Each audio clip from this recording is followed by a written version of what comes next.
একটি ক্রিকেট ম্যাচে রাফি ৩৭ রান এবং অবি ২২ রান করেছে। রাফি অবির চেয়ে কত রান বেশি করেছে?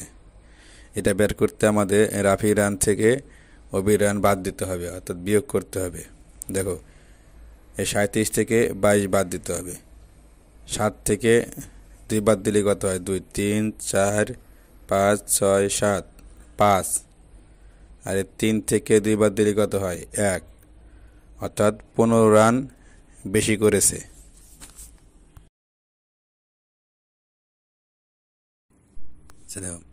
হালিমার ২৫টি গল্পের বই ছিল।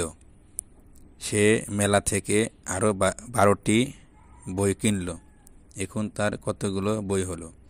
দেখো, ২৫টি ছিল এবং ১২টি কিনছে, অনেক বেশি হয়েছে, তাহলে আমাদের যোগ করতে হবে। ৫ আর ২, ৫, ৬, ৭, আর ২ আর ১, ৩, অর্থাৎ ৩৭টি বই হলো।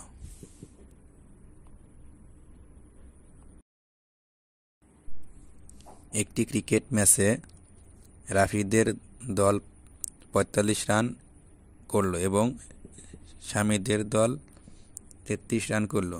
দুই দল মিলে মোট কত রান করলো? তাহলে এখানে দুই দল মিলে মোট করছে, আমাদের যোগ করতে হবে। তাহলে ৫ আর ৩ কত? ৫, ৬, ৭, ৮, আর ৪ আর ৩ কত? ৪, ৫, ৬, ৭, অর্থাৎ ৭৮টি রান করলো, ৭৮ রান করলো।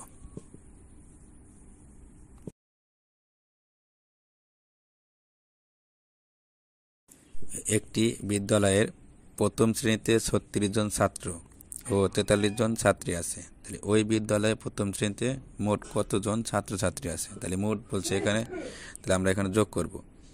তাহলে ৬ আর ৩ কত হয়? ৬, ৭, ৮, ৯, আর ৩ আর ৪ কত? ৩, ৪, ৫, ৬, ৭, অর্থাৎ ৭৯ জন ছাত্রছাত্রী আছে।